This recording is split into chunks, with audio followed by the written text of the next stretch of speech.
विनायक जय हे भारत भाग्य विधाता। पंजाब सिंध गुजरात मराठा द्राविड़ उत्कल बंगा। विंध्य हिमाचल यमुना गंगा उच्चल जलधि तरंगा। तव शुभ नामे जागे तव शुभ आशीष मांगे। गाहे तव जय गाथा जन गण मंगल दायक जय हे भारत भाग्य विधाता। जय हे जय हे जय हे जय जय जय जय हे।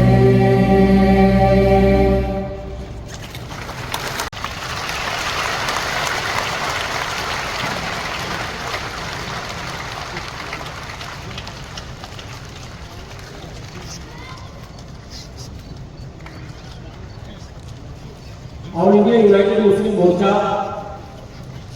के बैनर तले शंकरपुर 20 लकात भवन के संयुक्त बैनर तले मिलत कॉमन सेक्टर कॉमन रोजी रोटी तालीम रहन सहन हुनर बिजली सड़क पानी तरक्की साइंस इसका काम कॉमन पॉलिटिक्स का। इसी को वोट की राजनीति की, इसलिए वो वोट देखिए कहाँ चला गया। लेकिन इसके बरखलाफ हमारे यहाँ कौन सी पॉलिटिक्स हुई? Communal politics.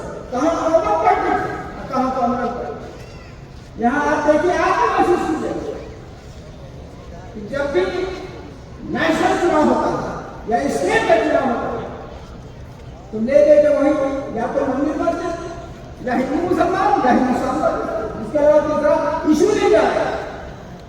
ये हमारे सियासी नीतियों की गलत फहमी है।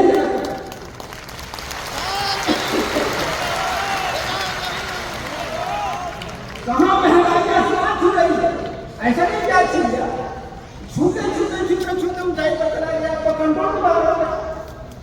कहाँ बेरोजगारी बढ़ते बढ़ते बढ़ते कंट्रोल से बाहर हो गया। कहाँ भ्रष्टाचार होते होते होते कंट्रोल से बाहर हो गया। इस पर तो कभी कंट्रोल नहीं किया, इस पर तो कभी सियासत नहीं।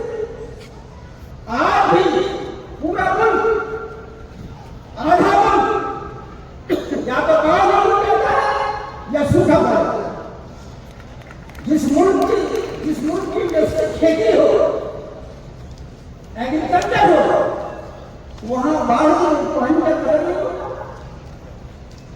जिस मुल्क को सूखा पड़ जाता हो उसमें कहां से पानी लाए इसका इंतजाम नहीं होता। हमारा मुल्क एग्रीकल्चर देता है, खेती तो होना चाहिए।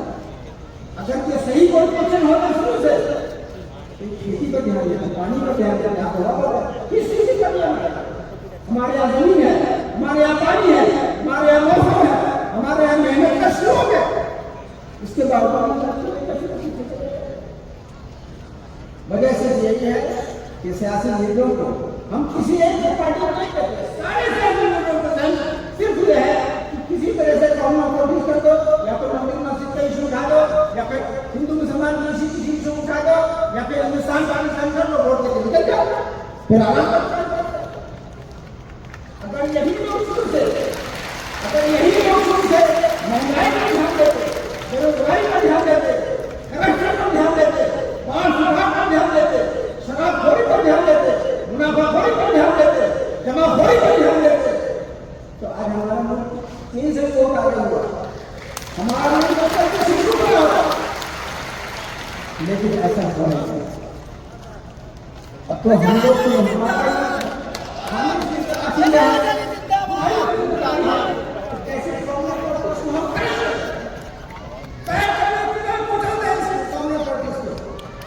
इसके लिए जरूरी है कि हम लोगों को कदम उठाना पड़ेगा।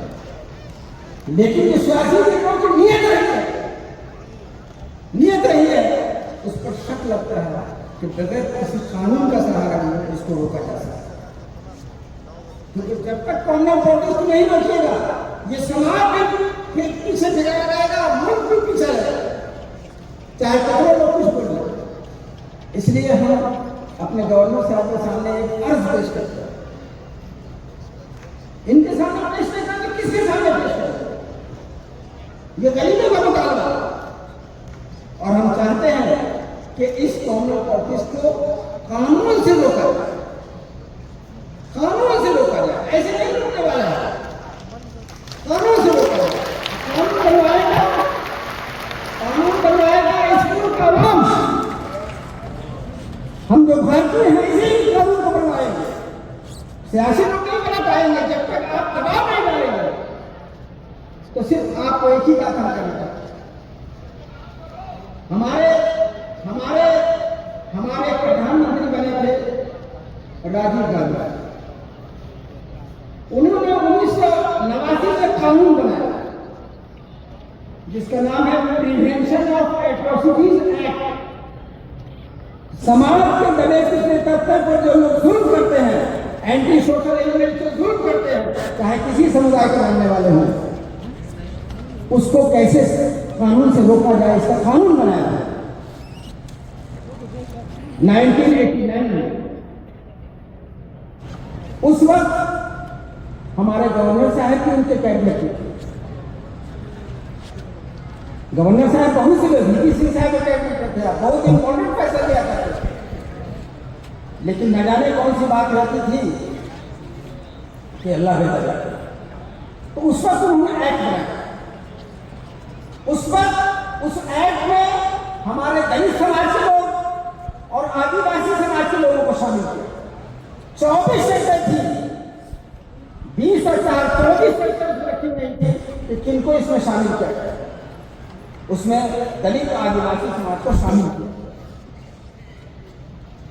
हम अगर वहां मौजूद रहते तो हम तो यही राजीव गांधी से करते, अपना दावा खड़ा कह देते कि इसमें माइनॉरिटीज के कमजोर तबके को भी शामिल कर दिया गया। क्योंकि अगर अत्याचार होता है तो दबे कुचले तबकों पे ही होता है। भारत में 3 ग्रुप अत्याचार होता रहा है, इसलिए नहीं, दलितों पर, आदिवासियों पर और माइनॉरिटीज के कमजोर तबकों पर, इसी पर जुल्म होता है।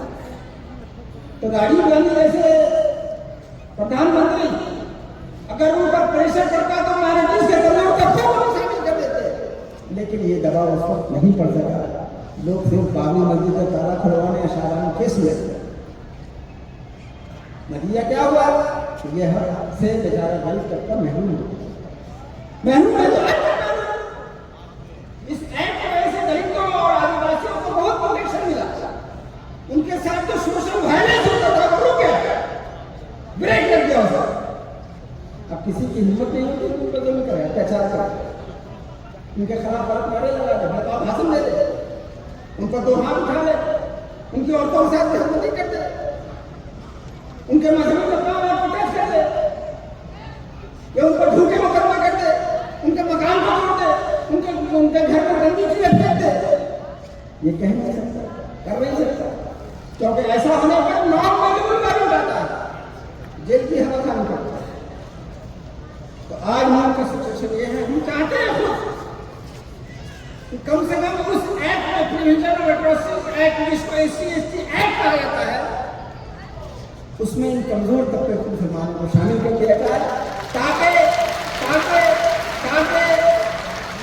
जिस तरह से दलितों आदिवासियों को शामिल करने की वजह से सोशल वायलेंस, उसी तरह से इस एक्ट में माइनॉरिटीज को अगर कर दे तो बहुत अच्छा, नहीं तो कम से कम कमजोर तबके के माइनॉरिटीज को शामिल कर देने से इतना तो होगा कि कॉमन वायलेंस को भी ब्रेक लग जाएगा।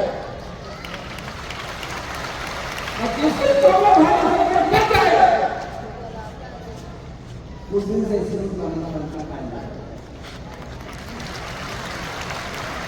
वरना जो सियासी नीतियों का जो नियत है उसमें सारे धर्म के ग्रंथ फेल कर जाएंगे लोग,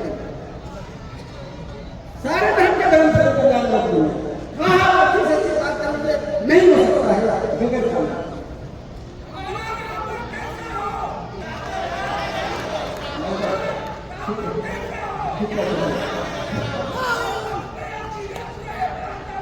ठीक है